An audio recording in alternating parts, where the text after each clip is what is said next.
യേശുവിൻ്റെ ജനനം, പരസ്യ ശുശ്രൂഷ, ക്രൂശുമരണം, ഉയർത്തെഴുന്നേൽപ്പ് എന്നിവയാൽ പരിപാവനമാക്കപ്പെട്ട ഒരു പുണ്യഭൂമിയാണ് ഇസ്രായേൽ.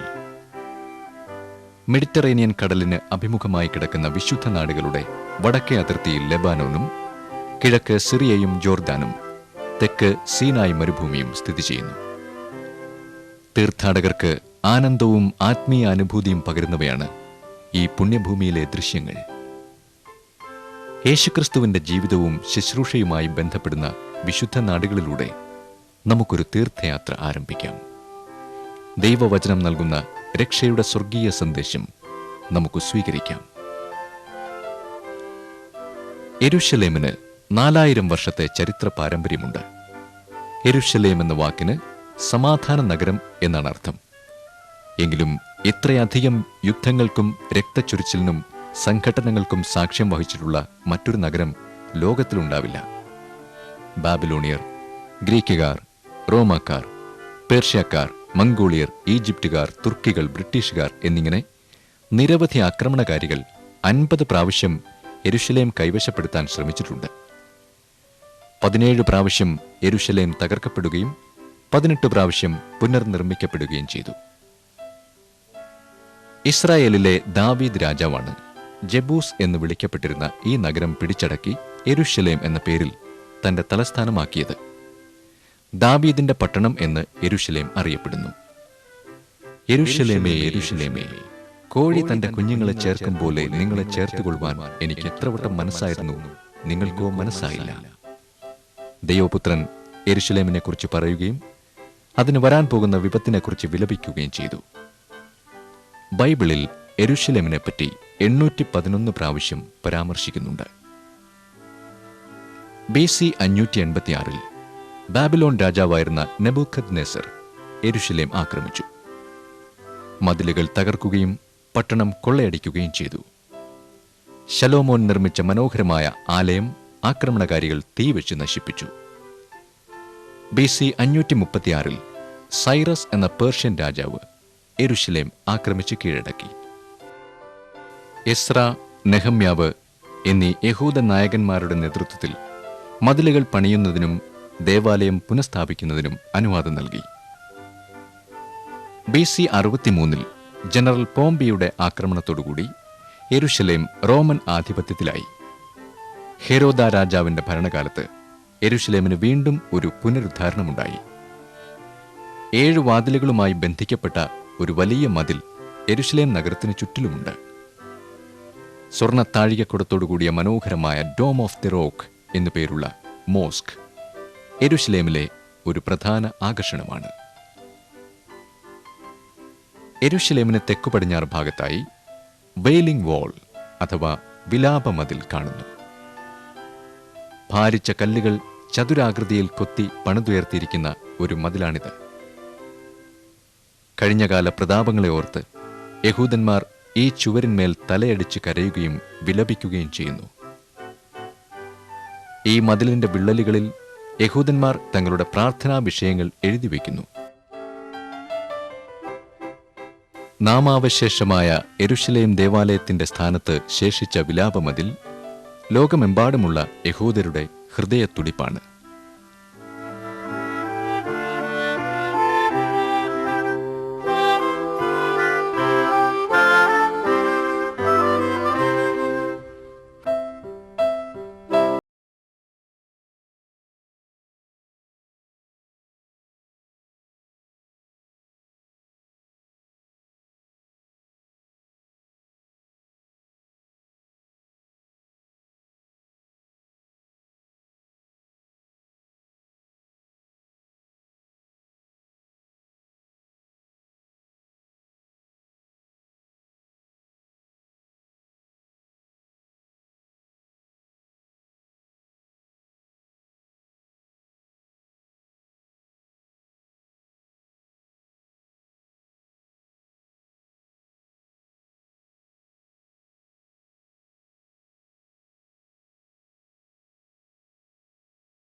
ഗലീലയിലെ ആരും അറിയപ്പെടാതിരുന്ന ഒരു ചെറിയ ഗ്രാമമായിരുന്നു നസറത്ത്.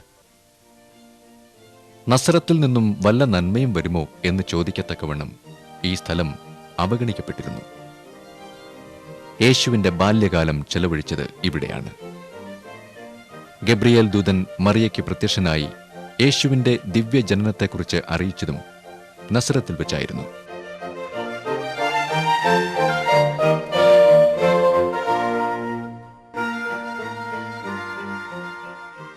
യേശുവിന്റെ ജനനത്തെക്കുറിച്ച് അറിയിക്കാൻ ദൂതൻ പ്രത്യക്ഷപ്പെട്ട സ്ഥാനം ഉള്ളിലാക്കി പണിതിരിക്കുന്നതാണ് അതിമനോഹരമായ മംഗലവാർത്താ ദേവാലയം അഥവാ ബസിലിക്ക ഓഫ് അനൗൺസിയേഷൻ. ഉത്തുംഗമായ താഴികക്കുടം മംഗലവാർത്താ ദേവാലയത്തിന് രാജകീയ പ്രൗഢി നൽകുന്നു.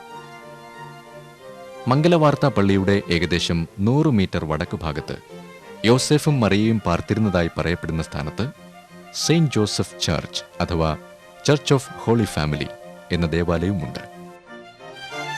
നസറത്തിലെ ആളുകൾ വെള്ളം കോരിയിരുന്ന കിണർ ഉള്ളിലാക്കി പണിതിരിക്കുന്ന ഗബ്രിയേൽ ദൂതന്റെ പള്ളിയും ഇവിടെ കാണാം.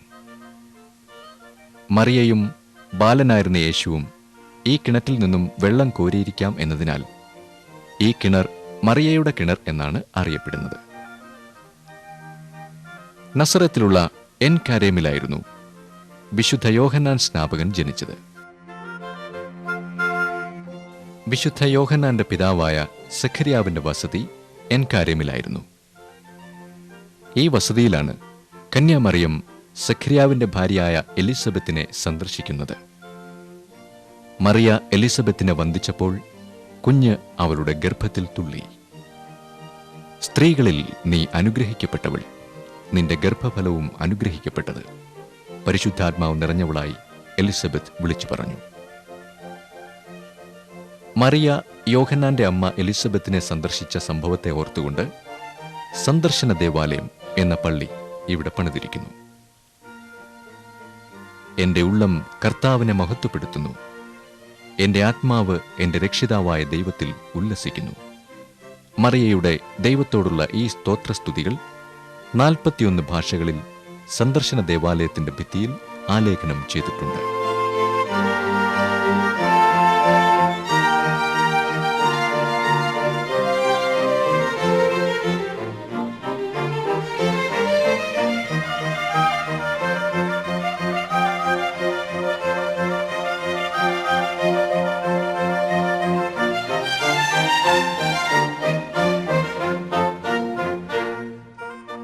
ഇത് ആട്ടിടയന്മാരുടെ വയൽ. ബെത്ലഹേമിൽ നിന്ന് 2 മൈൽ കിഴക്കാണ് ആട്ടിടയന്മാരുടെ വയൽ. യേശുവിന്റെ ജനന സമയം ആട്ടിടയന്മാർ വെളിംപ്രദേശത്തായിരുന്നു പാർത്തിരുന്നത്. യേശുക്രിസ്തുവിന്റെ തിരുജനനത്തെപ്പറ്റിയുള്ള സുവാർത്ത ദൂതൻ പ്രത്യക്ഷപ്പെട്ട് ആട്ടിടയന്മാരെ അറിയിച്ചു. ഭയപ്പെടേണ്ട, സർവ്വജനത്തിനും ഉണ്ടാകുവാനുള്ള ഒരു മഹാസന്തോഷം ഞാൻ നിങ്ങളോട് സുവിശേഷിക്കുന്നു. കർത്താവായ ക്രിസ്തു എന്ന രക്ഷിതാവ് ഇന്ന് ദാവീദിന്റെ പട്ടണത്തിൽ നിങ്ങൾക്കായി ജനിച്ചിരിക്കുന്നു. ദൈവദൂതൻ ആട്ടിടയന്മാർക്ക് പ്രത്യക്ഷപ്പെട്ട സ്ഥാനത്ത് ഇറ്റാലിയൻ വാസ്തുശില്പിയായ ആന്റോണിയോ ബാർലൂസി രൂപകൽപ്പന ചെയ്ത മനോഹരമായ ഒരു ദേവാലയമുണ്ട്. ഈ ദേവാലയത്തിനുള്ളിൽ ഈ സംഭവത്തെ പ്രതിപാദിക്കുന്ന നിരവധി ചുവർ ചിത്രങ്ങൾ കാണാം.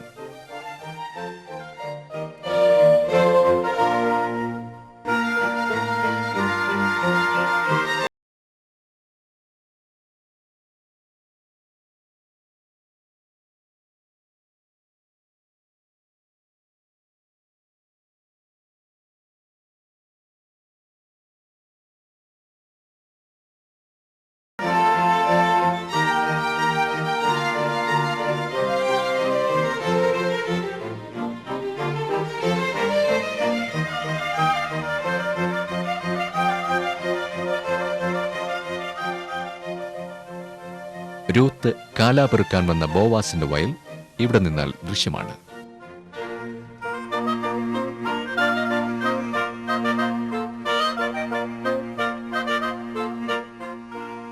ബേത്ലഹേം. ബേത്ലഹേം എന്ന പദത്തിന് എബ്രായ ഭാഷയിൽ അപ്പത്തിന്റെ ഭവനം എന്നാണ് അർത്ഥം. യെരുശലേമിന് ഏകദേശം 5 മൈൽ തെക്കാണ് ബേത്ലഹേമിന്റെ സ്ഥാനം. യേശുവിന്റെ ജനനത്തോടുകൂടി പുരാതന നഗരമായ ബേത്ലഹേം പുതിയ നിയമ ജനതയുടെ ഹൃദയങ്ങളിൽ ചിരപ്രതിഷ്ഠ നേടി. യേശു ജനിച്ച സ്ഥലം ഉള്ളിലാക്കിക്കൊണ്ട് AD 330 കോൺസ്റ്റന്റൈൻ ചക്രവർത്തി ബേത്ലഹേമിൽ ഒരു ദേവാലയം പണികഴിപ്പിച്ചു. ഈ ദേവാലയം തകർക്കപ്പെട്ടതിനു ശേഷം ജസ്റ്റീനിയൻ ചക്രവർത്തി പണികഴിപ്പിച്ച ദേവാലയമാണ് ഇപ്പോൾ ഇവിടെ സ്ഥിതി ചെയ്യുന്നത്. ബേത്ലഹേം നഗരത്തിന്റെ ഏകദേശം മധ്യത്തിലായിട്ടാണ് തിരുവവതാരപ്പള്ളി അഥവാ ചർച്ച് ഓഫ് നേറ്റിവിറ്റി. 170 അടി നീളവും 80 അടി വീതിയുമുള്ള കുരിശാകൃതിയിലുള്ള തിരുവവതാരപ്പള്ളിക്കുള്ളിൽ ക്രിസ്തുവിന്റെ ജനനസ്ഥലം തെളിവായി കാണിക്കുന്നതിനു വേണ്ടി വെള്ളി കൊണ്ടുള്ള ഒരു നക്ഷത്ര തകിട് തറയിൽ പതിച്ചിരിക്കുന്നു.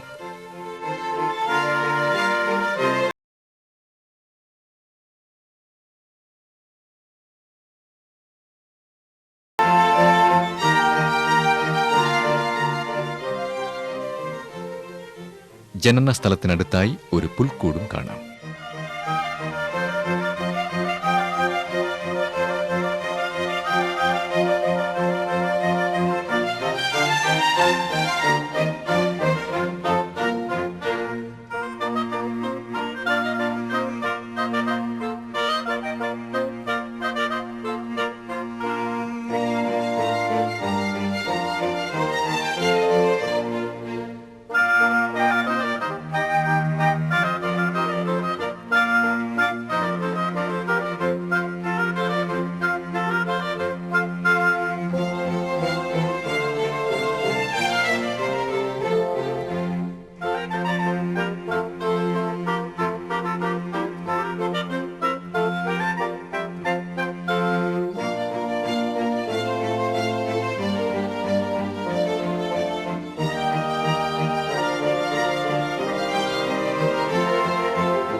ഇത് യോർദാൻ നദി.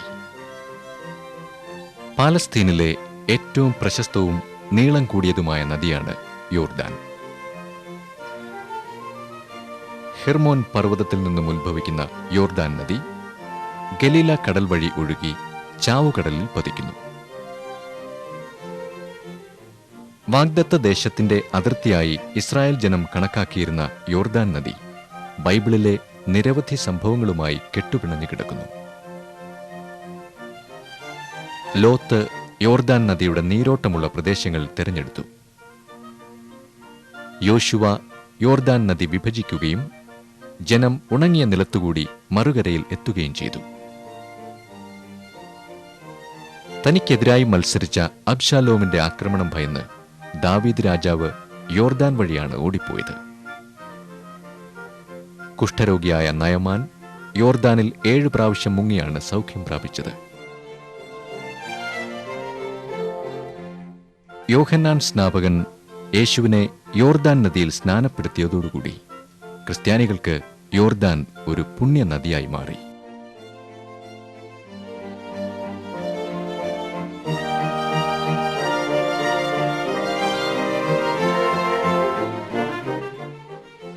ഈ കാണുന്നതാണ് പരീക്ഷാമല. എരീഹോവിന് പടിഞ്ഞാറായി സാത്താൻ യേശുവിനെ പരീക്ഷിച്ച സ്ഥലമാണ് പരീക്ഷാമല. യേശു യോർദാൻ നദിയിൽ സ്നാനമേറ്റ ശേഷം യഹൂദ്യ മരുഭൂമിയിൽ 40 രാവും പകലും ഉപവസിച്ചു. അതിനുശേഷമാണ് കർത്താവിനെ സാത്താൻ പരീക്ഷിക്കുന്നത്. ഇതിന്റെ ഓർമ്മ നിലനിർത്താനായി പരീക്ഷാമലയുടെ ചരിവിലുള്ള ഒരു ഗുഹയിലും ഏറ്റവും മുകളിലുമായി 2 സ്ഥലങ്ങൾ വേർതിരിച്ചിരിക്കുന്നു.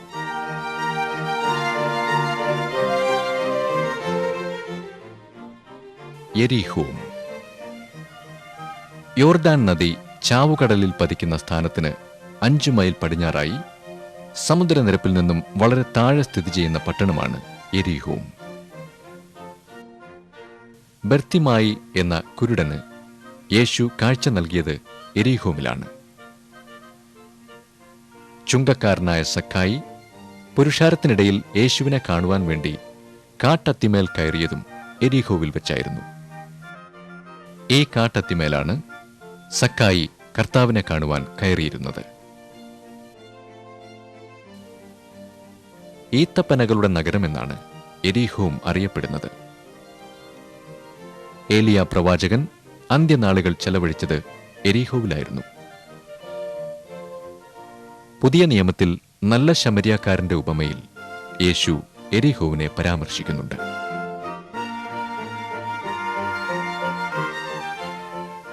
നസ്രത്തിൽ നിന്നും തിബരിയാസിലേക്കുള്ള വഴിയിലൂടെ 8 കിലോമീറ്റർ വടക്കോട്ട് യാത്ര ചെയ്താൽ കാനായിലെത്താം. ഗലീലയിലെ ഒരു ചെറിയ ഗ്രാമമാണ് കാന. കല്യാണ ഭവനത്തിൽ യേശു വെള്ളം വീഞ്ഞാക്കിയതും കഫർന്നഹൂമിലെ രാജഭൃത്യന്റെ മകന് സൗഖ്യം നൽകിയതും കാനായിൽ വെച്ചാണ്. കാനായിലെ കല്യാണ ഭവനത്തിൽ വെള്ളം വീഞ്ഞാക്കിയത് യേശു ചെയ്ത അത്ഭുത പ്രവൃത്തികളിൽ ആദ്യത്തേതായിരുന്നു.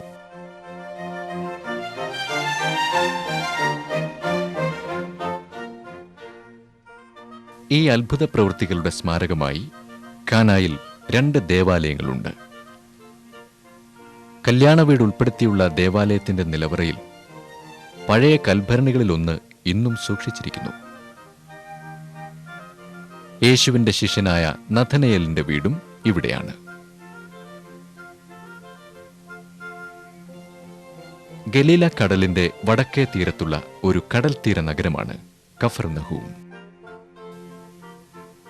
മീൻപിടുത്തക്കാരായിരുന്ന പത്രോസ്, അന്ത്രയോസ്, യാക്കോബ്, യോഹന്നാൻ എന്നിവരെ ശിഷ്യന്മാരാക്കിയ യേശുവിന്റെ പരസ്യ ശുശ്രൂഷാ വേദിയാണ് കഫർന്നഹൂം.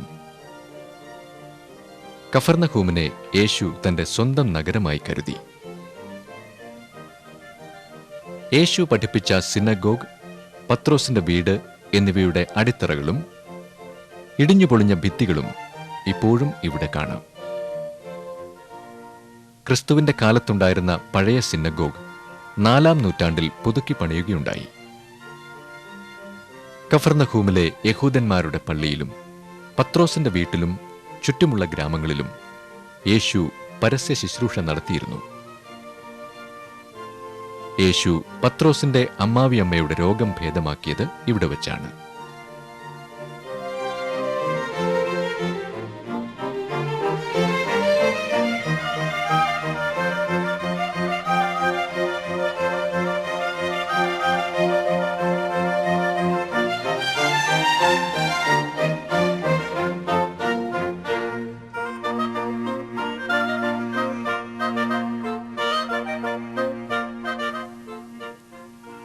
ഇത് തബ്ഗ.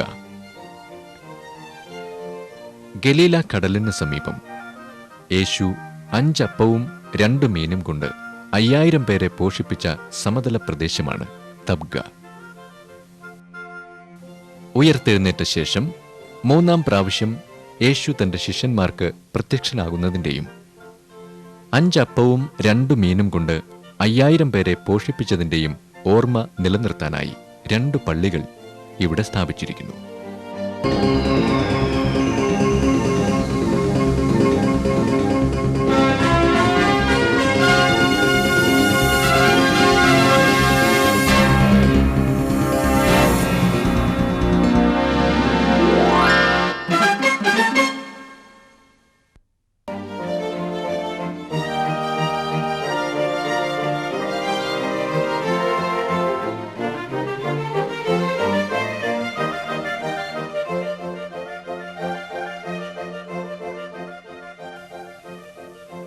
ഇതാണ് ഗലീല കടൽ. 22 കിലോമീറ്റർ നീളവും 14 കിലോമീറ്റർ വീതിയുമുള്ള ഒരു ശുദ്ധജല തടാകമാണ് ഗലീല കടൽ. ഗലീല കടലും അതിന്റെ തീരങ്ങളും യേശുവിന്റെയും ശിഷ്യന്മാരുടെയും ജീവിതവും ശുശ്രൂഷയുമായി ബന്ധപ്പെട്ടിരിക്കുന്നു. യേശുവിന്റെ പരസ്യ ശുശ്രൂഷ ആരംഭിച്ചത് ഇവിടെയാണ്. യേശു കൊടുങ്കാറ്റിനെ ശാന്തമാക്കിയതും ശിഷ്യന്മാർക്ക് പെരുത്ത മീൻകൂട്ടം ലഭിച്ചതും പടകിൽ നിന്നുകൊണ്ട് ജനത്തെ ഉപദേശിച്ചതും കുഷ്ഠരോഗിയെ സൗഖ്യമാക്കിയതും ഇവിടെ വച്ചാണ്. ഈ കടലിലൂടെ യാത്ര ചെയ്യുമ്പോൾ തന്റെ ജീവനേക്കാൾ അധികമായി മനുഷ്യനെ സ്നേഹിക്കുന്ന ദൈവത്തിനു വേണ്ടി ജീവിക്കുന്നതിനുള്ള ഒരു വിളി നമ്മുടെ ഹൃദയത്തിൽ പ്രതിധ്വനിക്കുന്നില്ലേ?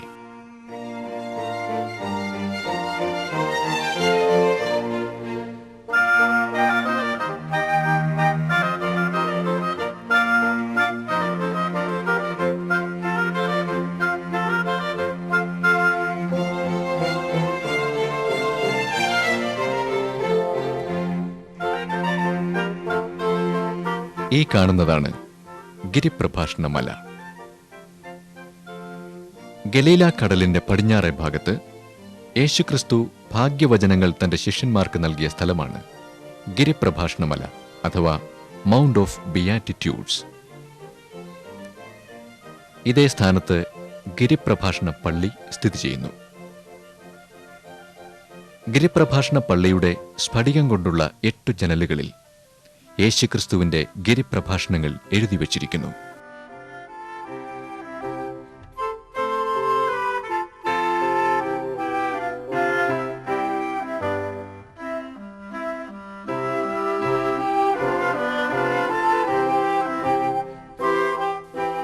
ആത്മാവിൽ ദരിദ്രരായവർ ഭാഗ്യവാന്മാർ, സ്വർഗരാജ്യം അവർക്കുള്ളത്. ദുഃഖിക്കുന്നവർ ഭാഗ്യവാന്മാർ, അവർക്ക് ആശ്വാസം ലഭിക്കും. സൗമ്യതയുള്ളവർ ഭാഗ്യവാന്മാർ, അവർ ഭൂമിയെ അവകാശമാക്കും. നീതിക്ക് വിശന്ന് ദാഹിക്കുന്നവർ ഭാഗ്യവാന്മാർ, അവർക്ക് തൃപ്തി വരും. കരുണയുള്ളവർ ഭാഗ്യവാന്മാർ, അവർക്ക് കരുണ ലഭിക്കും. ഹൃദയശുദ്ധിയുള്ളവർ ഭാഗ്യവാന്മാർ, അവർ ദൈവത്തെ കാണും. സമാധാനമുണ്ടാക്കുന്നവർ ഭാഗ്യവാന്മാർ, അവർ ദൈവത്തിന്റെ പുത്രന്മാർ എന്ന് വിളിക്കപ്പെടും.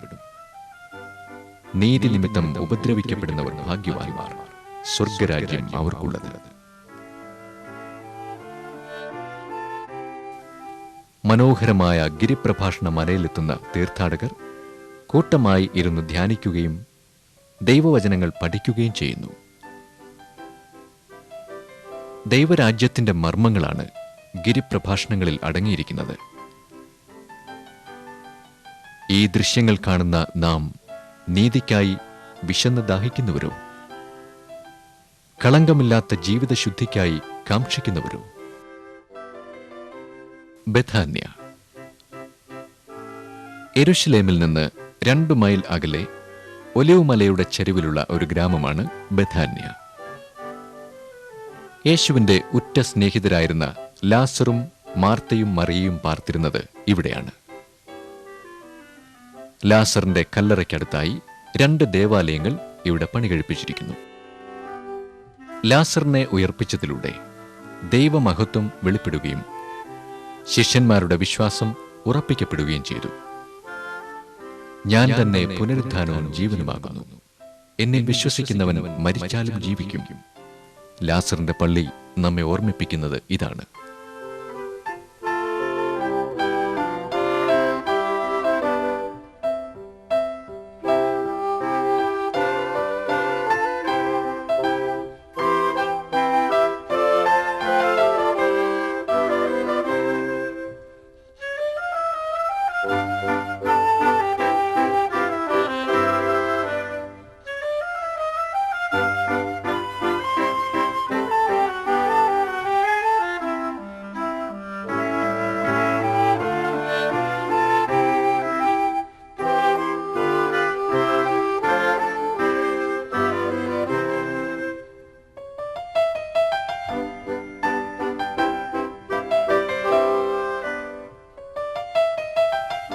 പേറ്റർ നോസ്റ്റർ ദേവാലയം.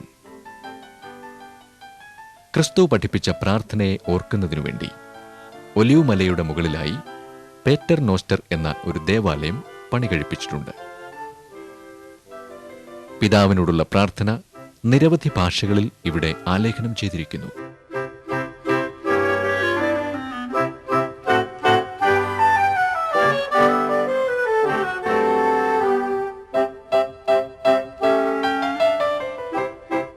കിദ്രോൻ താഴ്വരയുടെ അടിഭാഗത്ത് കണ്ണുനീരിന്റെ ആകൃതിയിൽ പണിതീർത്ത ഡോമിനസ് പ്ലേവിറ്റ് എന്ന മറ്റൊരു ദേവാലയമുണ്ട്.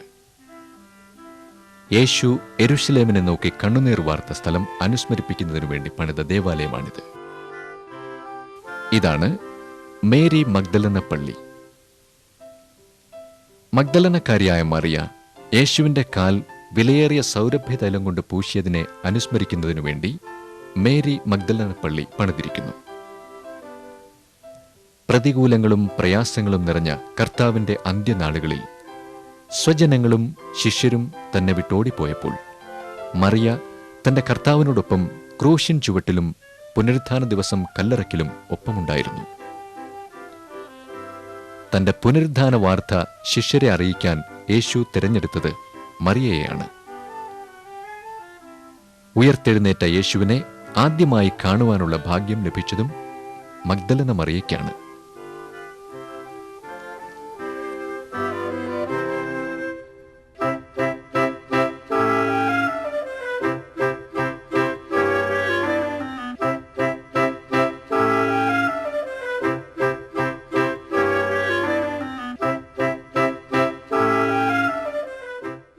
ഈ കാണുന്നതാണ് യാക്കോബിന്റെ കിണർ.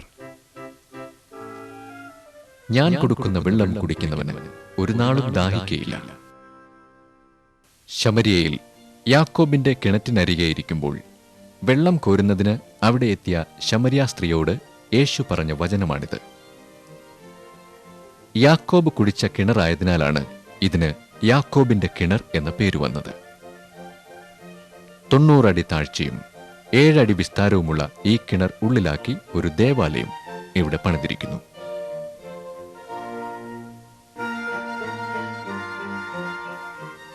യഹോശാഫാത്ത് താഴ്വരയിലാണ് ശിലോഹാം കുളം. യേശു ഒരു കുരുടന്റെ കണ്ണിൽ ചേറു പുരട്ടിയ ശേഷം ശിലോഹാം കുളത്തിൽ പോയി കഴുകുവാൻ കൽപ്പിച്ചതനുസരിച്ച് അവൻ ചെയ്യുകയും കാഴ്ച പ്രാപിക്കുകയും ചെയ്ത കഥ 4 സുവിശേഷങ്ങളിലും പ്രതിപാദിക്കുന്നുണ്ട്.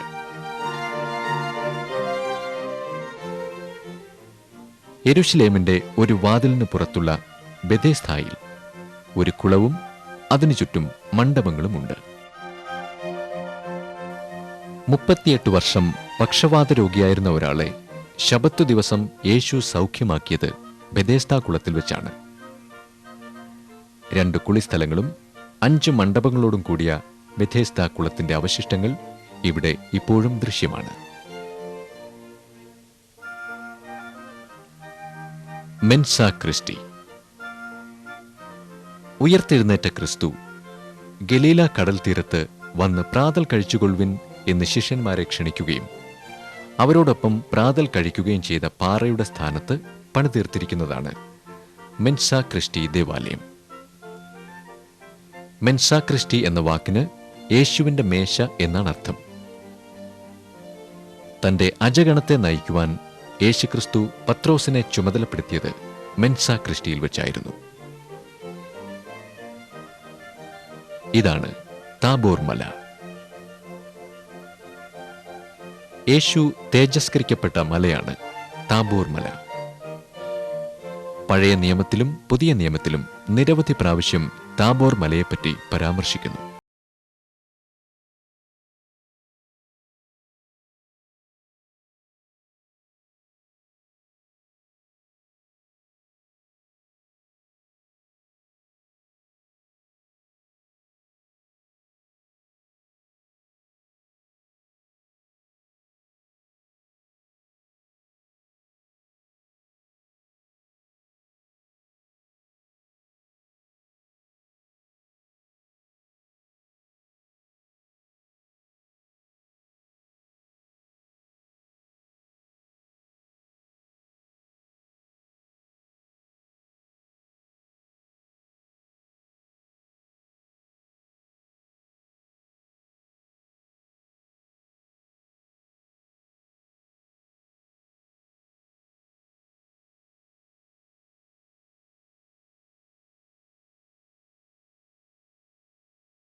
വർഷങ്ങൾ പഴക്കമുള്ള ഒലിവ് മരങ്ങൾ ഗെത്സമനെ തോട്ടത്തിൽ ഇപ്പോഴും കാണാം.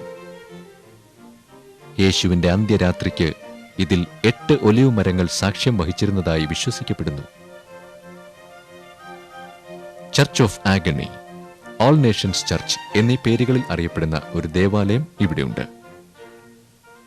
ഈ ദേവാലയ നിർമ്മാണത്തിൽ എല്ലാ രാജ്യങ്ങളും സഹകരിച്ചതിനാലാണ് ഇതിന് ഓൾ നേഷൻസ് ചർച്ച് എന്ന പേര് കൈവന്നത്. നിരവധി ചുവർ ചിത്രങ്ങൾ ഈ ദേവാലയത്തിൽ കാണാം.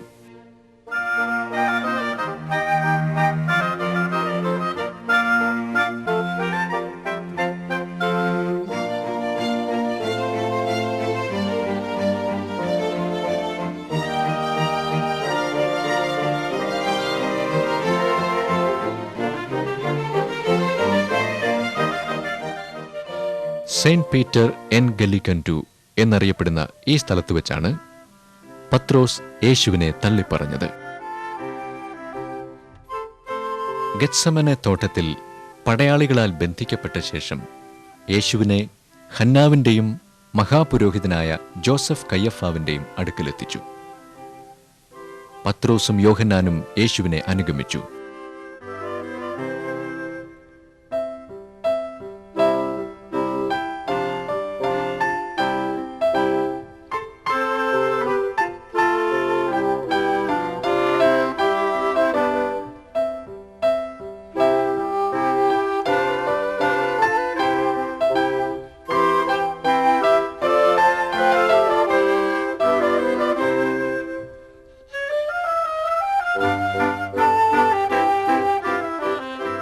യേശു പത്രോസിനോട് പറഞ്ഞു, ഈ രാത്രിയിൽ കോഴി കൂകും മുമ്പേ നീ 3 വട്ടം എന്നെ തള്ളിപ്പറയുമെന്ന് ഞാൻ സത്യമായി നിന്നോട് പറയുന്നു.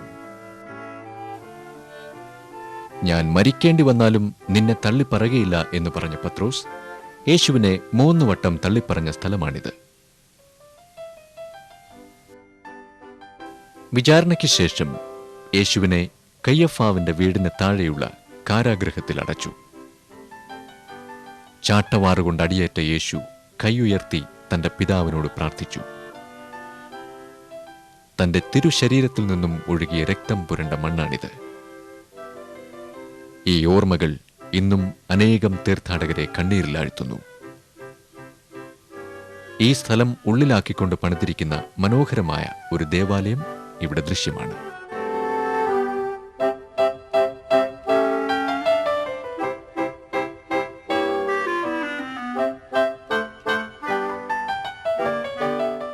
പൊന്തിയോസ് പിലാത്തോസിനാൽ ക്രൂശുമരണത്തിലേക്ക് വിധിക്കപ്പെട്ട യേശു കാൽവറിയിലേക്ക് നടത്തിയ സന്താപയാത്രയുടെ പാതയാണ് കുരിശിന്റെ വഴി അഥവാ വയ ഡോളറോസ. അന്റോണിയോ കോട്ടയിൽ നിന്നും തുടങ്ങി വിശുദ്ധ കബറിടത്തിൽ അവസാനിക്കുന്ന കുരിശിന്റെ വഴിയിൽ 14 ഓർമ്മ സ്ഥലങ്ങളുണ്ട്. പീലാത്തോസ് യേശുവിനെ യഹൂദ പ്രമാണികൾക്ക് ഏൽപ്പിച്ചുകൊടുത്ത അന്റോണിയോ കോട്ടയാണ് 1ാമത്തെ സ്ഥാനം.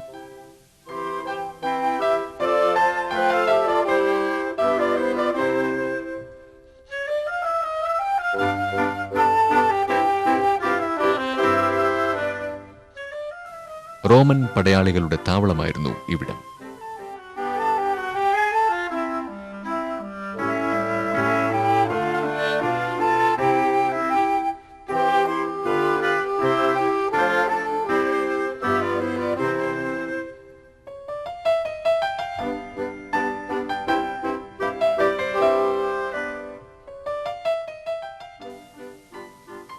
യേശു ക്രൂശ് എടുത്തയിടം ക്രൂശിന്റെ വഴിയിലെ 2ാമത്തെ സ്ഥാനമാണ്.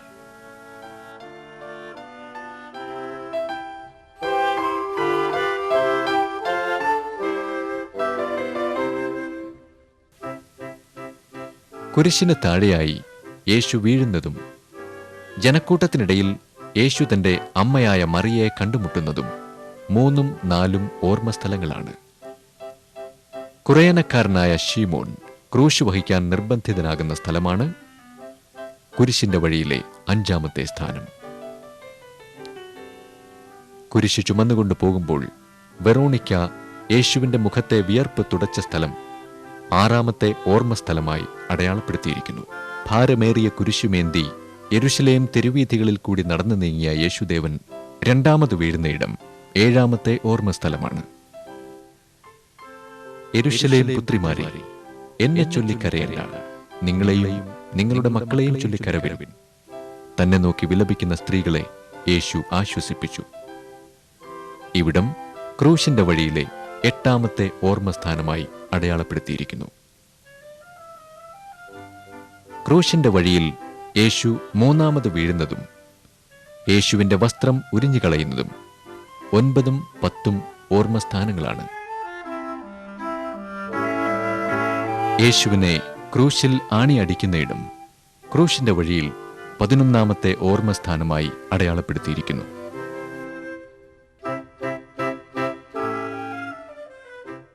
പിതാവേ, ഞാൻ എൻ്റെ ആത്മാവിനെ തൃക്കൈയിൽ ഭരമേൽപ്പിക്കുന്നു എന്ന് ഉറക്കെ നിലവിളിച്ചുകൊണ്ട് യേശു ക്രൂശിൽ തന്റെ പ്രാണനെ വിട്ടത് 12-ാമത്തെ ഓർമ്മസ്ഥലമാണ്.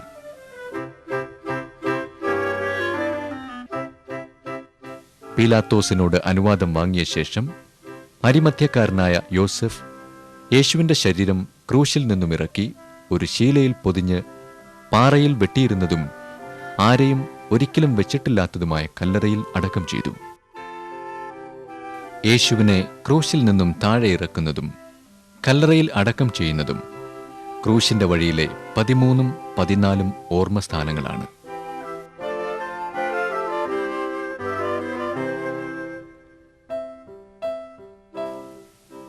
ക്രിസ്ത്യാനികൾക്ക് കുരിശിന്റെ വഴി പരിപാവനവും ഭക്തിദായകവുമാണ്. ക്രിസ്തീയ തീർത്ഥാടകരെ ഏറ്റവും അധികം ആകർഷിക്കുന്ന ഒരു ദേവാലയമാണ് ചർച്ച് ഓഫ് ഹോളി സെപ്പൽക്കർ അഥവാ വിശുദ്ധ കബറിട പള്ളി.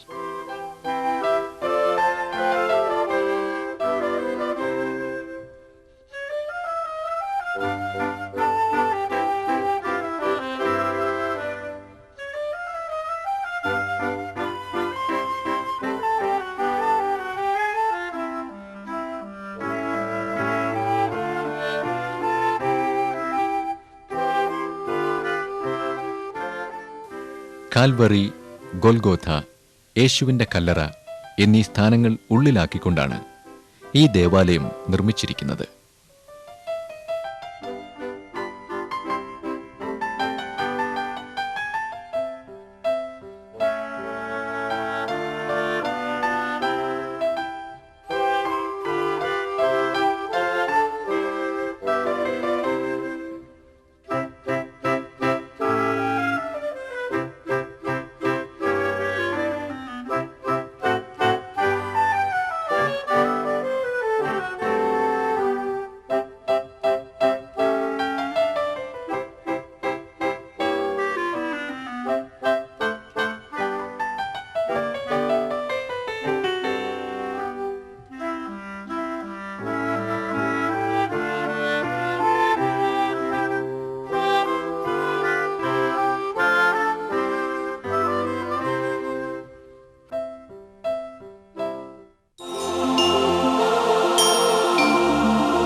ഇവയെല്ലാം ലോകമെമ്പാടുമുള്ള ക്രൈസ്തവരെ ഹോംസിലേക്ക് ആകർഷിക്കുന്നു.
വിശുദ്ധ തോമാസ് ലീഹ ഇന്ത്യയിൽ സുവിശേഷം അറിയിച്ചുകൊണ്ടിരിക്കുമ്പോഴാണ് ദൈവമാതാവ് മരിച്ച് സ്വർഗത്തിലേക്ക് എടുക്കപ്പെട്ടു എന്ന സന്ദേശം ആത്മാവിൽ ലഭിച്ചത്.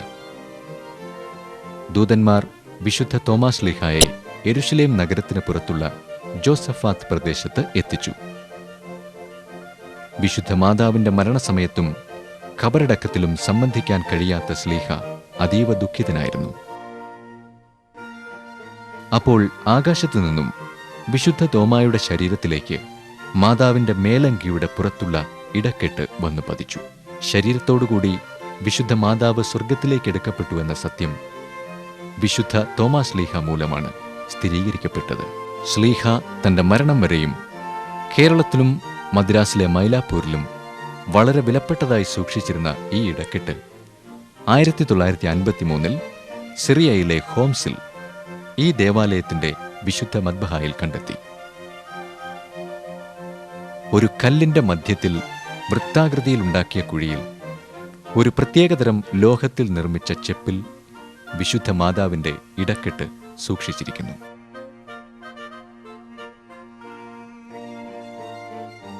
അതിനു മുകളിലായി ഒരു കല്ലിൽ നിർമ്മിച്ച സ്ലാബും ഇപ്പോഴും നമുക്ക് കാണാം. ഇവയെല്ലാം ലോകമെമ്പാടുമുള്ള ക്രൈസ്തവരെ ഹോംസിലേക്ക് ആകർഷിക്കുന്നു.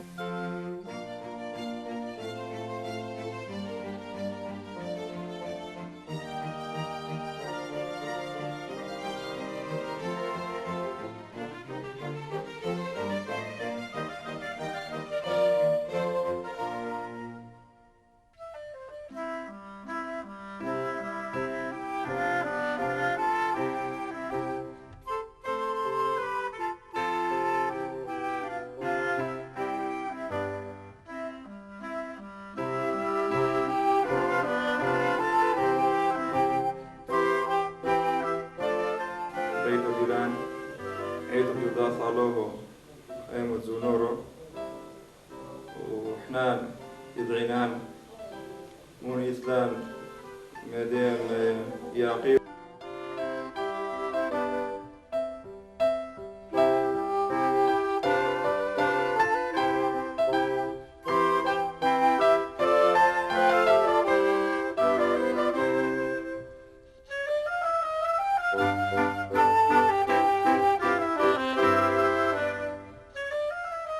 സിറിയയുടെ തലസ്ഥാനമായ ഡമാസ്കസ് പട്ടണത്തിന്റെ വടക്കുഭാഗത്തുള്ള ബാബ് തൂമ അഥവാ തോമായുടെ വാതിലിനടുത്തായി വിശുദ്ധ ബൈബിളിൽ അപ്പോസ്തല പ്രവൃത്തികൾ 9-ാം അധ്യായത്തിൽ വിവരിക്കുന്ന നേർവീഥി കാണാം. ഈ വീഥിയിൽ താമസിച്ചിരുന്ന യൂദാസിന്റെ ഭവനത്തിലാണ് വിശുദ്ധ പൗലോസ് താമസിച്ചത്.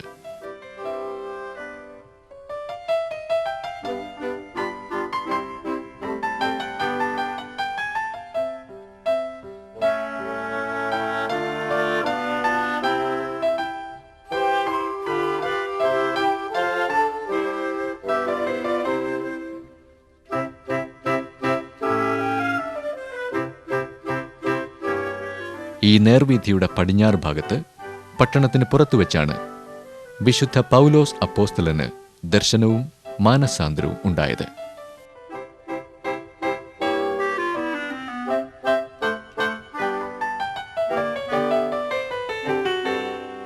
നേർവീഥിയിൽ നിന്നും 200 മീറ്റർ വടക്കോട്ടു മാറി വിശുദ്ധ പൗലോസ് ലീഹായെ സ്നാനപ്പെടുത്തിയ കർത്തൃശിഷ്യനായ അനന്യാസിന്റെ ഭവനം സ്ഥിതി ചെയ്യുന്നു.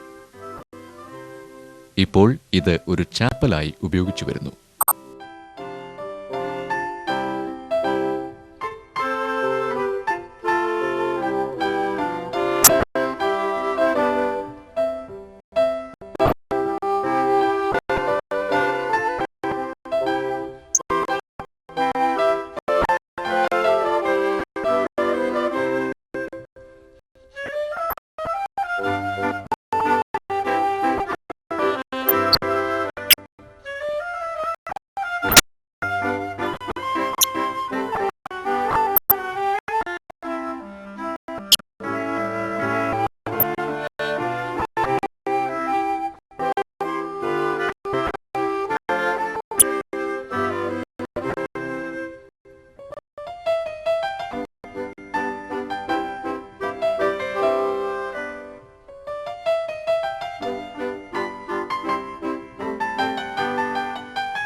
നേർവീഥിയിൽ 500 മീറ്റർ അകലെയായി വിശുദ്ധ പൗലോസ് ശ്ലീഹായെ ശത്രുക്കൾ വധിക്കാൻ ശ്രമിച്ചപ്പോൾ ശിഷ്യന്മാർ അദ്ദേഹത്തെ ഒരു കുട്ടയിലാക്കി കോട്ടവാതിലിന് മുകളിലൂടെ രക്ഷപ്പെടുത്തിയത് ഇവിടെയാണ്.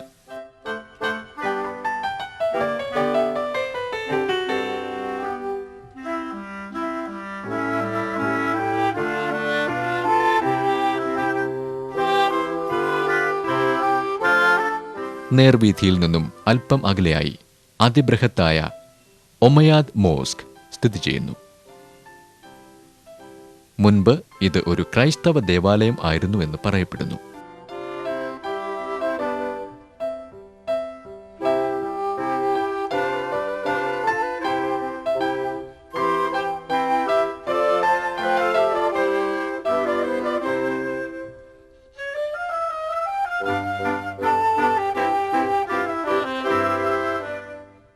ഇതിന്റെ മധ്യഭാഗത്തായി സ്ത്രീകളിൽ ജനിച്ചവരിൽ യോഹന്നാൻ സ്നാപകനേക്കാൾ വലിയവനായി ആരും എഴുന്നേറ്റിട്ടില്ല എന്ന് ക്രിസ്തു സാക്ഷീകരിച്ച വലിയ വിശുദ്ധനായ യോഹന്നാൻ സ്നാപകന്റെ ശിരസ് ഖബറടക്കിയിരിക്കുന്നു. ഇവിടെ തന്നെ ഒരു മാമോദീസ തൊട്ടിയും അടച്ചു മൂടപ്പെട്ട ഒരു കിണറും ഉണ്ട്. ഈ സമുച്ചയത്തിന്റെ തെക്കുകിഴക്കേ മൂലയിലുള്ള ഗോപുരം യേശുവിന്റെ ഗോപുരം എന്നറിയപ്പെടുന്നു. മാ അലൂല എന്ന ഗ്രാമം ഡെമാസ്കസിൽ നിന്നും 40 കിലോമീറ്റർ അകലെ സ്ഥിതി ചെയ്യുന്നു. നമ്മുടെ കർത്താവായ യേശു സംസാരിച്ചിരുന്ന ഭാഷയായിരുന്നു അരാമ്യ. ഇന്നും വളരെ കുറച്ചാളുകൾ ഈ ഗ്രാമത്തിൽ അരാമ്യ സംസാരിക്കുന്നു.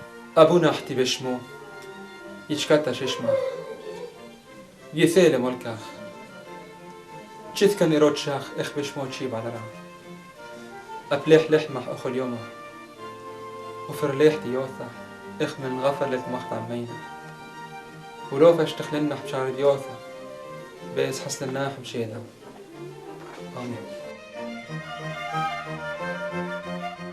വിശുദ്ധ പൗലോസ് ശ്ലീഹായുടെ ശിഷ്യയായിരുന്ന ശുദ്ധിമതിയായ മോർ തെക്ലായുടെ ഓർമ്മയ്ക്കായുള്ള ദേറായും മോർ സർഗീസ് മോർ സാക്കോസ് പള്ളിയും ഇവിടെ സ്ഥിതി ചെയ്യുന്നു.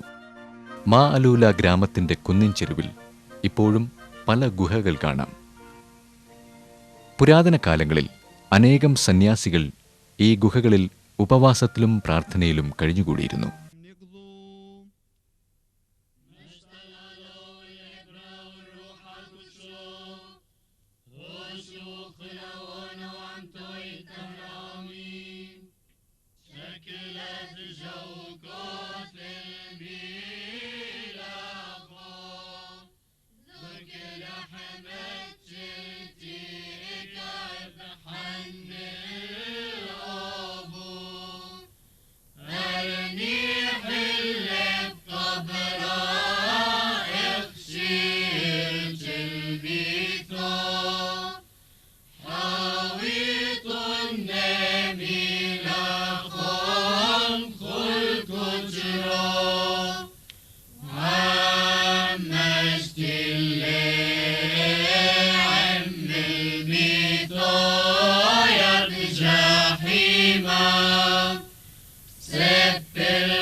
يمشي حيا ملكا شنشي العذب أخلام لن نشي الموتى تيبا خلصي جلبرنوشم نفسوتيا يا ملكي الخلتنيا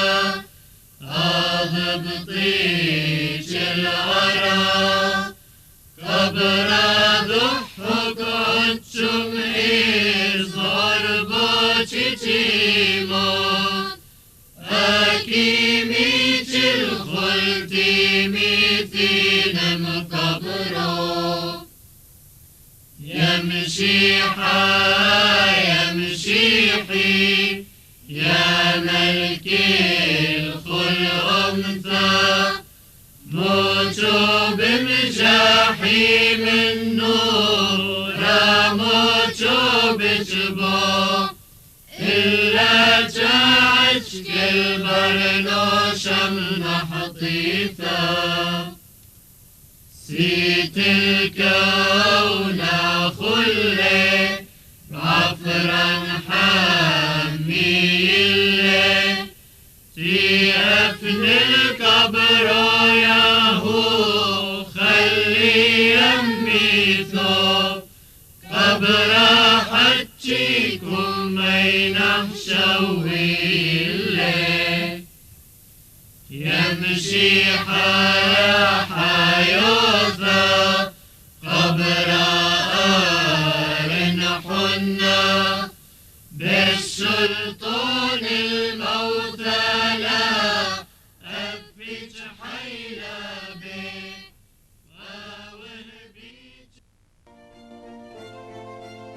ഇതാണ് മാർ ഏലിയാസ് പള്ളി.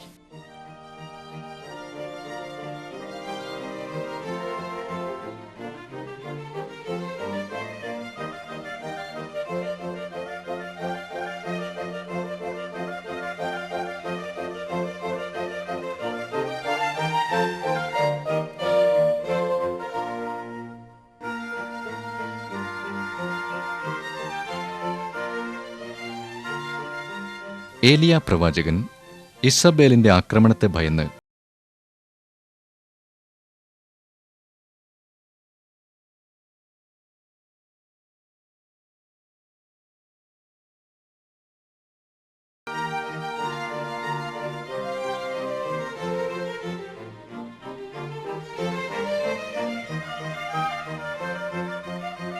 ആക്രമണമുണ്ടായപ്പോൾ ആകാശത്തു നിന്നും ദൈവം ഇടിമിന്നലയച്ച് മലമുകളിൽ ഒരു വിള്ളലുണ്ടാക്കി ഏലിയ പ്രവാചകനെ രക്ഷപ്പെടുത്തിയതായി വിശ്വസിക്കപ്പെടുന്നു.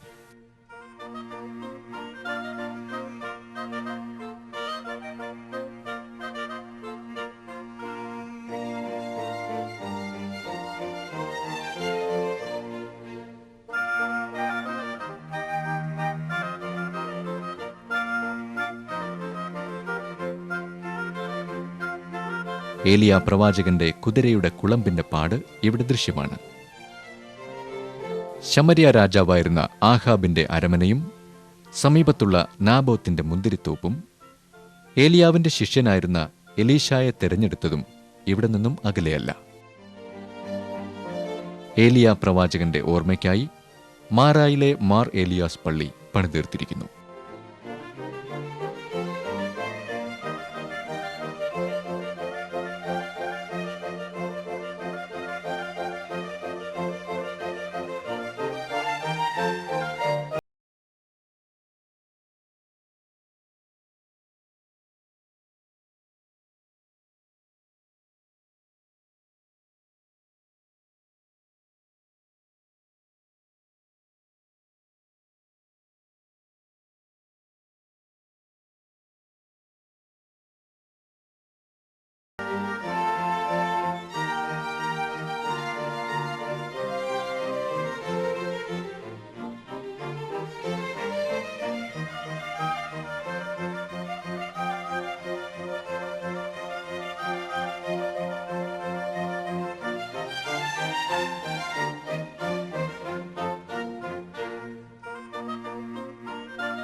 ലോകരക്ഷകനായ യേശുക്രിസ്തുവിൻ്റെ കാലടികൾ പതിഞ്ഞ പുണ്യഭൂമിയിലൂടെ നാം നടത്തിയ തീർത്ഥയാത്ര ഇവിടെ അവസാനിക്കുകയാണ്.